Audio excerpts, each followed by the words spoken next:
Welcome to Don Bosco in a Year podcast.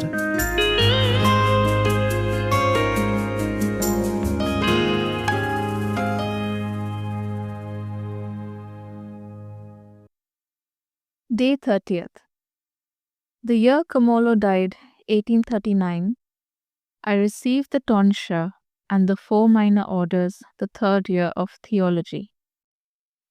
When the school year ended, I got the idea of attempting something almost impossible: to cover the course of a year's theology during my holidays.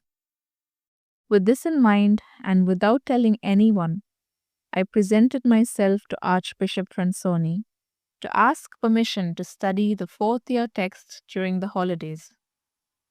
In the following school year, 1840 to 41, I would complete the quinquennium. I quoted my advanced age, I was 24, as the reason for my request. That holy bishop made me very welcome, and after verifying the results of the exams I had taken till then in the seminary, granted the favor I was asking, on condition that I take all the treatises in the course I wanted to take. My vicar foreign, Dr. Cinzano, was charged with carrying out the wishes of our superior.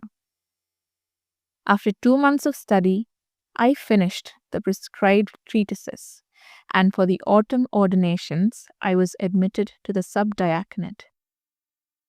When I think now of the virtues required for that most important step, I am convinced that I was not sufficiently prepared for it.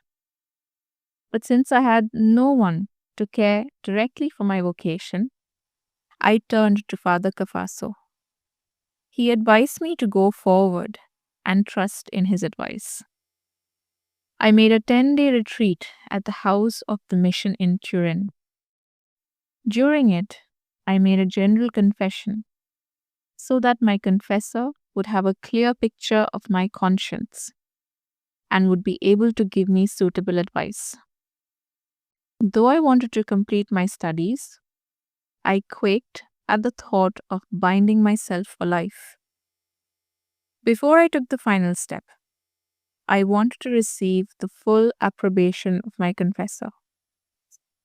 Henceforward, I took the greatest care to practice Dr. Borelli's advice.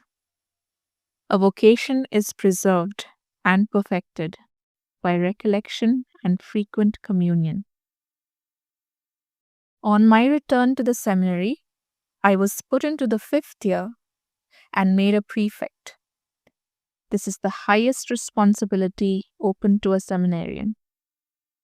27th March 1841 was my ordination as a deacon. In the summer, I would be ordained a priest. I found the day I had to leave the seminary for the last time very difficult. My superiors loved me and showed continual marks of benevolence. My companions were very affectionate towards me.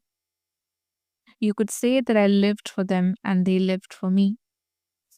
If anyone wanted a shave or have his tonsure renewed, he ran to Bosco. If he wanted someone to make a biretta for him, to sew or patch his clothes, Bosco was the man he turned to. So you can imagine how sad was the parting from that place where I had lived for 6 years, where I received education, knowledge, and ecclesiastical spirit, and all the tokens of kindness and affection one could desire. My ordination was the vigil of the feast of the Blessed Trinity, 4th June 1841.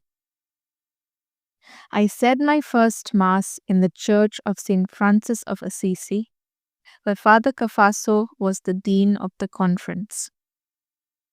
Though a priest had not said his first Mass in my home place for many a day, and my neighbors were anxiously waiting for me to say mine there, I preferred to say it without fuss in Turin.